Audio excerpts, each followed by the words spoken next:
Ya, kemudian bab selanjutnya babun ma jaa fi zikri khatam ya Rasulullah sallallahu alaihi wasallam.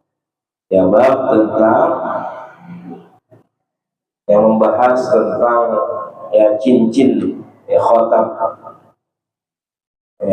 Rasulullah sallallahu alaihi wasallam, ya tentang cincinnya baginda Rasulullah sallallahu alaihi wasallam. Ya.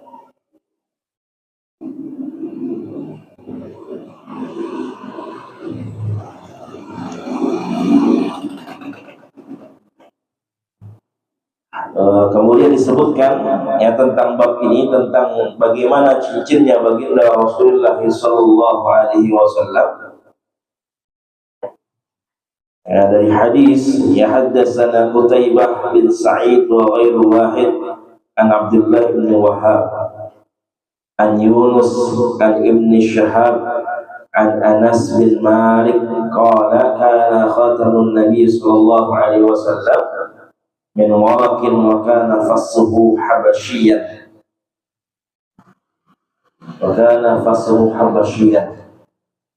yang dijelaskan ya dari Qutaibah bin Sa'id, kemudian dari Abdullah bin Wahhab, dari Yunus, dari Ibn Shihab, dari Anas bin Malik. Ya, Anas bin Malik radhiyallahu ta'ala anhu, beliau mengatakan kana khataman Nabi sallallahu alaihi wasallam bin waraqin, bahwasanya cincin baginda Rasulullah sallallahu alaihi wasallam itu terbuat dari perak. Ya, bahannya adalah bahan perak. Wa kana fassuhu habasyian. Ya, kemudian ya fassuhu ini, fassun itu adalah seperti batu ya, yang di atasnya ya, batu permatanya itu habasyian. Habasyian itu adalah dari Habasyiyah, Ethiopia. Sekarang disebutnya dengan Ethiopia.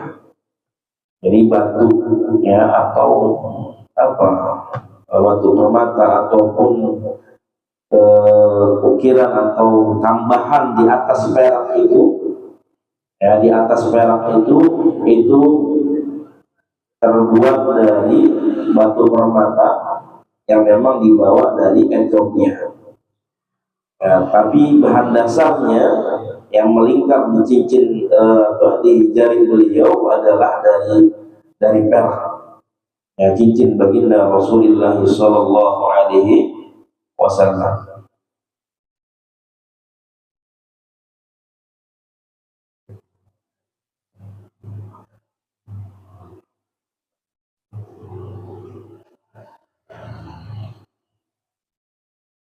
Nah, kemudian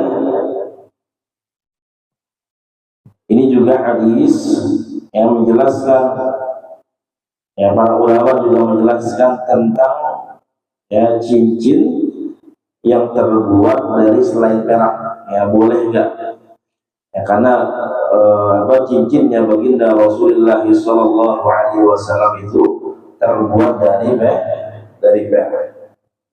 Nah, maka para ulama menjelaskan ada hadis yang lain yang menerangkan bahwasanya cincin itu boleh terbuat dari selain perak. Ya. Ini bagaimana dijelaskan oleh Imam Nawawi. Ikhtara Nawawi annahu la yuqah li khabar syaikhan, bahwasanya ada cincin yang terbuat dari selain perak, maka tidak makruh yang diperbolehkan. Yang sebagaimana dalam hadis riwayat Syaikhain Imam Bukhari dan Imam Muslim, ya Rasulullah sallallahu alaihi wasallam mengatakan iltamis walau khataman min hadid. Ya, iltamis walau khataman min hadid. Ya, bahwasanya pakailah ya cincin walaupun itu terbuat dari besi. Hadid itu besi. Ya, atau dalam riwayat dikatakan bahwasanya ada sahabat yang ingin melamar, kemudian tidak ada mahalnya, maka buatlah cincin walaupun hanya dari besi. Nah, itu itu berarti hadis itu membolehkan cincin yang terbuat dari selain bisa digunakan. Nah, yang nggak boleh bagi laki-laki adalah emas. Ya min hadid, ya walau kana makruhan lam yu'dzanu fihi. Ya kalau misalnya ya selain perak, ya besi ataupun yang lainnya itu nggak boleh makruh, maka Rasulullah tidak akan mengizinkan. Tapi ini Rasulullah mengizinkan atau memerintahkan bikin cincin dari besi, maka diperbolehkan.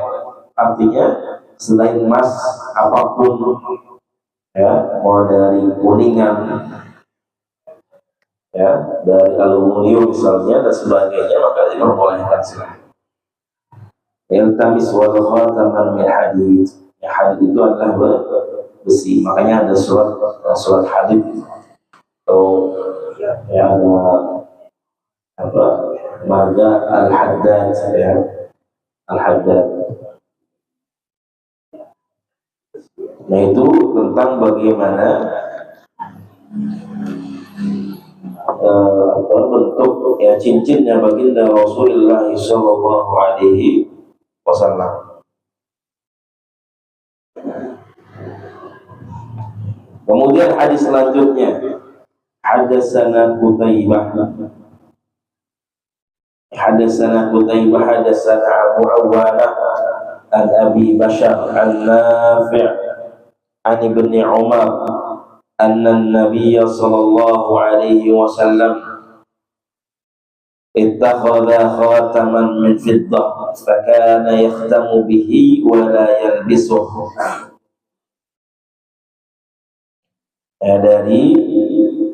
Dari Qutaibah, kemudian dari Abu Awanah, dari Abi Bashar, dari Nafi', dari Ibnu Umar, ya dari anaknya Sayyidina Umar bin Khattab, ya Abdullah.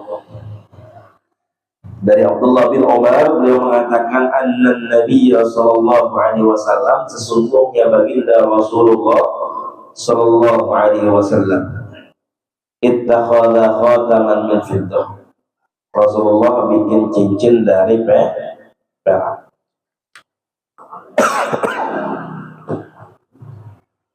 Fakana yahtamu bihi wa la yalbisuh. Ya, kemudian bahwasanya cincin perak tersebut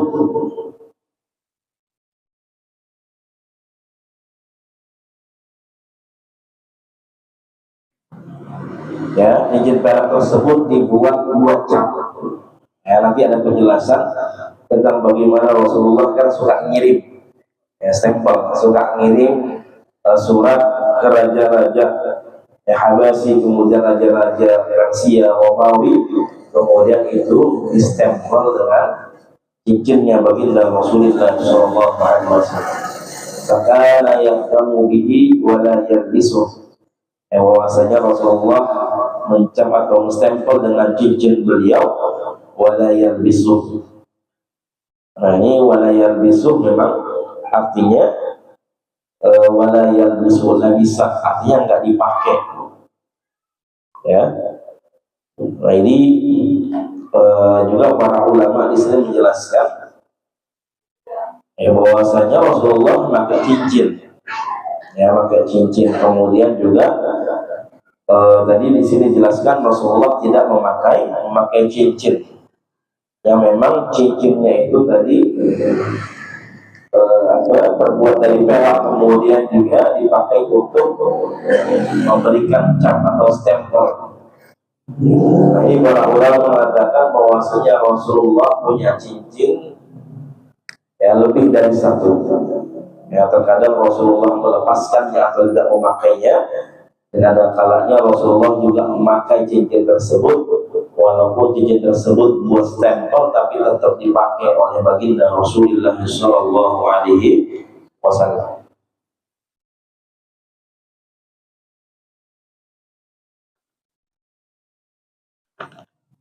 Artinya para ulama hadis yang berusaha untuk menjelaskan ya, supaya antara satu riwayat bahwasanya Rasulullah memakai cincin dengan riwayat Rasulullah tidak memakai cincin, supaya tidak terkesan antara satu hadis dengan hadis yang lain itu bertentang. Maka para ulama menjelaskan Rasulullah punya cincin tidak hanya satu, tapi ada beberapa cincin, ya, bahwasanya Rasulullah terkadang memakai ini kemudian juga tidak memakai yang satu lagi. Artinya ada beberapa cincin yang memang dipakai oleh baginda Rasulullah Sallallahu Alaihi Wasallam.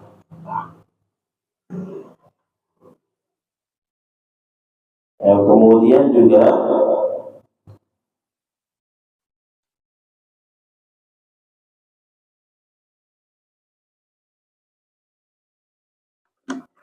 hadis selanjutnya, Haddatsana Mahmud ya Ibn Ghilan akhbarana Hafiz bin Umar ya bin Ubaid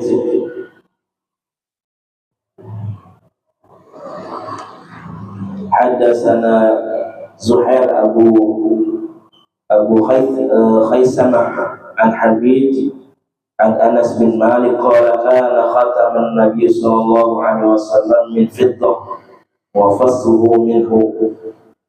Nah, hadis yang lain juga menjelaskan, ini juga hadis menjelaskan tentang cincin Rasulullah itu nggak satu, ya.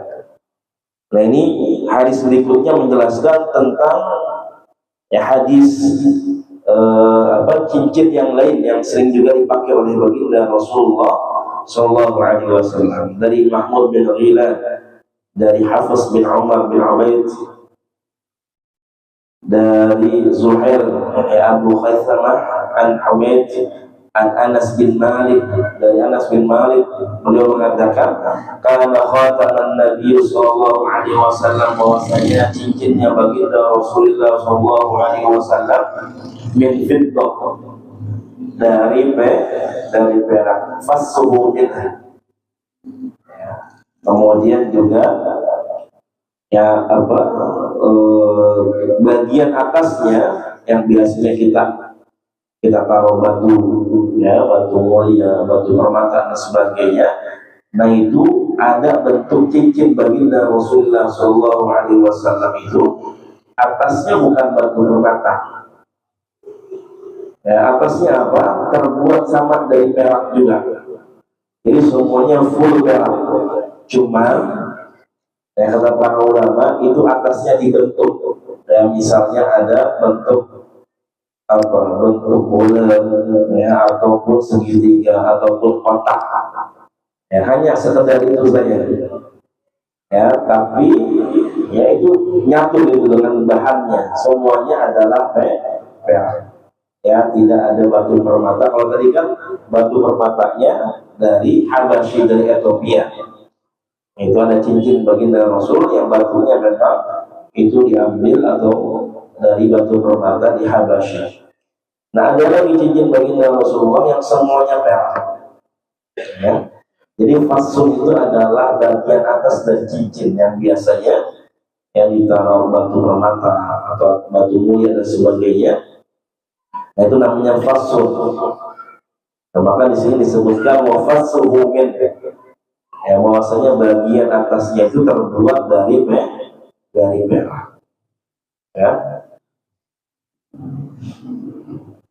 Ya, makanya sekarang kita lihat juga macam banyak cincin ya nggak ada batu permatanya, ya, semuanya dari perak atau dari besi, kemudian tinggal dibentuk ya bagian atasnya. Nah, ini bentuk ya cincin baginda Rasulullah Sallallahu Alaihi Wasallam, ya, dengan bentuk yang lain.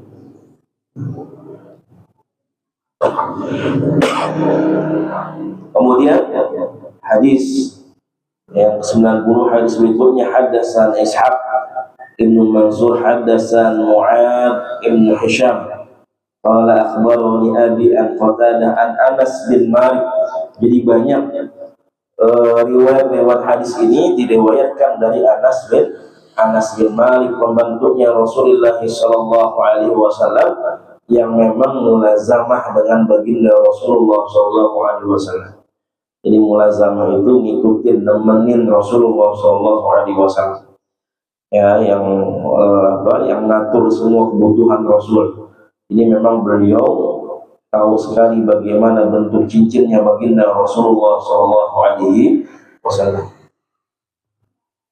Ya, dari Ishaq bin Mansur, dari Mu'ad bin Hisham, ya, dari ayahnya Qatadah, kemudian dari Qatadah, kemudian menyambung ke dari Anas bin Malik ya radhiyallahu ta'ala anhu, beliau mengatakan lamma arada Rasulullah sallallahu alaihi wasallam an yaktuba ila al-ajam, ketika baginda Rasulullah, jadi Anas bin Malik bercerita ketika baginda Rasulullah sallallahu alaihi wasallam ingin menulis ya surat kepada ajam. Jadi ajam itu adalah orang yang bukan Arab, ya, Romawi, Persia dan sebagainya. Ketika itu qila lahu, maka ada yang membisikkan ke baginda Rasulullah sallallahu alaihi wasallam. Ada yang mengatakan kepada beliau, innal ajama la yaqbiluna illa kitaban alaihi khatam. Ya, bahwasanya orang-orang ajam, orang-orang yang bukan Arab itu, mereka nggak akan menerima surat kecuali suratnya ada stempel. Nah itu sampai sekarang kita ya pakai surat ada stempel. Itu dari zaman baginda Rasulullah SAW. Nah, jadi orang-orang ajam itu nggak bakal mau menerima surat kalau nggak ada stempelnya, nggak ada capnya. Fastona khataman, maka baginda Rasulullah SAW itu membuat ya cap tersebut, stempel tersebut dari cincin beliau. Jadi cincin kemudian juga bisa menjadi stempel. Faka'anni anzuru ila biyadihi fi kaffihi. Ya, maka bagaimana Anas bin Malik mengatakan, aku melihat bagaimana biyadihi fi kaffihi, ya bagaimana putih cincinnya baginda Rasulullah sallallahu alaihi wasallam. Ya, jadi putih sekali. Ya, terlihat bersih. Ya, cincin baginda Rasulullah ya di jemari beliau ketika memakai cincin tersebut yang dibuat untuk khatam, ya, untuk cap. Nah, ini sampai sekarang ya, kita kalau surat kalau nggak ada capnya kita orang percaya ya, nggak lolos proposalnya, ya, ilegal. Ya, ya subhanallah. Nah ini insya Allah nanti kita akan bahas lagi. Ya, jadi tadi kita sudah dapati yang dua bentuk cincinnya baginda Rasulullah SAW. Ada yang dengan batu, ada yang tanpa batu. Jadi semuanya polos, tapi memang perak. Ya, ya kalau mau pakai besi ya nggak apa-apa. Ya, di perak. Kalau kita apalagi batu-batu kita Indonesia udah kaya, ya, udah banyak, ya, sampai batu nisan dijadiin buat, ya. Jadi batu akik, batu nisan ya, ya, Indonesia, ya, jangan mau sabit di lehernya ada itu, ya, ada batu nisan, ya.